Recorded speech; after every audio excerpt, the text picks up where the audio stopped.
Morning class 8, here is your new worksheet, that is worksheet 3. In this worksheet both the inverse as well as direct variation are there. So from the statement you have to recognize that what the condition you have to use. See that first one example is Remit can finish his work in 25 days, working 8 hours in a days. If he wants to finish the same work in 20 days, how many hours should be work in a day? तो इसमें क्या है कि एक remit है, वो क्या है 25 डेज़ में अपना काम फिनिश कर रहा है, ठीक है। उसमें वर्किंग आवर्स वो कितने ले रहा है, 8 आवर ले रहे हैं एक दिन में, ठीक है।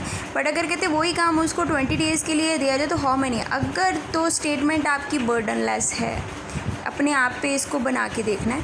अगर तो आपकी स्टेटमेंट बर्डनलेस है, मतलब कोई आपको बर्डन नहीं हो रहा है उस स्टेटमेंट को पढ़ के अगर अपने आप पे अप्लाई करते हो, तो वो डायरेक्ट वेरिएशन होगा। अगर वो बर्डन दे रही है तो इट मीन्स वो क्या होगा, इन्वर्स। अब यहाँ पे देखो फॉर एग्जांपल अगर यही चीज़ मैं आपको बोलूँ कि आपने 25 डेज़ में 8 घंटे एक दिन में आपने अपने सारे चैप्टर्स कंप्लीट करने हैं, राइट। 16 चैप्टर आपने मैथ्स के प्रिपेयर करने हैं।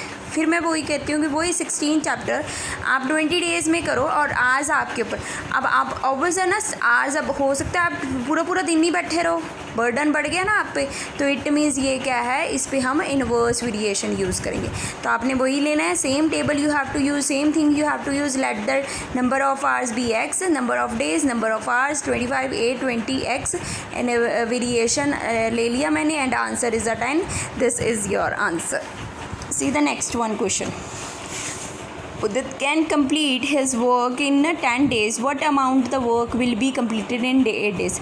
कहते भी उदित है, वो अपना काम है, कोई एक काम है वो 10 दिनों में कंप्लीट करता है। कहते अगर वही उसको 8 दिनों में कंप्लीट करना तो वही काम तो कितना मतलब वो होगा। तो अब यही देखो मैं आपको बोलती हूँ कि 10 डेज़ में आप ना 5 चैप्टर अपने कंप्लीट करना है, आप ना वो कंप्लीट करना है। फिर मैं कह देती हूँ चलो ठीक है, आप ऐसे करो, वही आप 8 डेज़ में कंप्लीट कर दो। तो ये तो आप पे डिपेंड करता है ना, आप 2 दिनों में ख़त्म कर रहे हो या 3 दिनों में ख़त्म कर रहे हो, बर्डन लेस होगी ना स्टेटमेंट, तो ये क्या होगी, direct variation. So use the let thing for the work and answer will be there. तो यहाँ पे वर्क की बात हुई थी, वर्क तो कोई भी हो सकता है, मैंने कोई फिक्स्ड अमाउंट नहीं दी थी वर्क की, इसलिए वो क्या है, बर्डन लेस है। डेज़ कम हो गए, डजेंट मैटर, वर्क हो सकता है मैंने 2 चैप्टर दिए हो सकता है मैंने 1 चैप्टर दिया हो, तो ये कोई फिक्स्ड अमाउंट नहीं है वर्क, ना मैंने कंडीशन बोली है कि वर्क आपने ऐसे कंप्लीट करना है। तो आप चाहे मैंने बोला कि मैथ के 16 चैप्टर आप कंप्लीट करो, फिर मैं कह देती हूँ चलो ठीक है जितने भी कंप्लीट होते हैं आप कंप्लीट करो 8 डेज़ में, तो आपके ऊपर, तो चाहे आप 1 कंप्लीट कर लो चैप्टर, चाहे 2, आपको कौन सा कंडीशन कोई दी है कि मैंने कितने का चैप्टर बोले हैं, तो आपको तो खुशी होगी ना कि 8 दिन पढ़े, चल मैडम को बोल दूँगा 1 ही चैप्टर करना है मैंने, बस ठीक है। उसके बाद आ गया, if 20 man can build a wall 9 days, then how will you take a 12 man build same the wall? कहते हैं अगर 20 आदमी एक वॉल को 9 डेज़ में कंप्लीट करते हैं तो वही ही जो वॉल है वो 12 आदमी कितने डेज़ में करेंगे, ठीक है। तो इट मीन्स क्या है, अब 12 के ऊपर बर्डन बढ़ गया ना, 12 एक तो 20 जाने थे, पहले 20 देखो कितनी पावर होगी, ठीक है, 9 डेज में कर रहे हैं। अब डेज़ उन्होंने मतलब बोला है कि डेज़ कितने डेज़ में करे, हो सकता है वो बहुत सारे डेज़ में हो सकता है, तो इसलिए ये क्या हो गया, इन्वर्स वेरिएशन। तो इन्वर्स वेरिएशन का फॉर्मूला लगाओ and complete the one. Then आगे, Geetika weaves 20 basket in 30 days, how many days she will weaves 120 basket, ठीक है। तो अब क्या है, वही आ गया, ये बर्डन लेस हो गया ना 20 30 में, अब वो कितने डेज़ ले आएगी 120 बास्केट के लिए, अब वो को क्या होगा, बर्डन लेस हो गया, तो ये क्या होगी, direct variation. Make the table same way and find out the x. अब जो फ्रॉम द 5th क्वेश्चन है, इसमें से सारे क्वेश्चन चेंज हो रहे हैं, इसमें आपने स्पीड का फॉर्मूला लगाना है।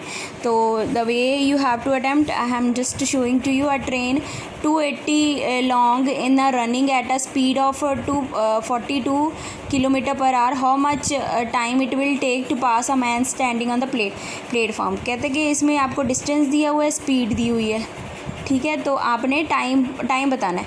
तो स्पीड का फॉर्मूला होता है डिस्टेंस अपॉन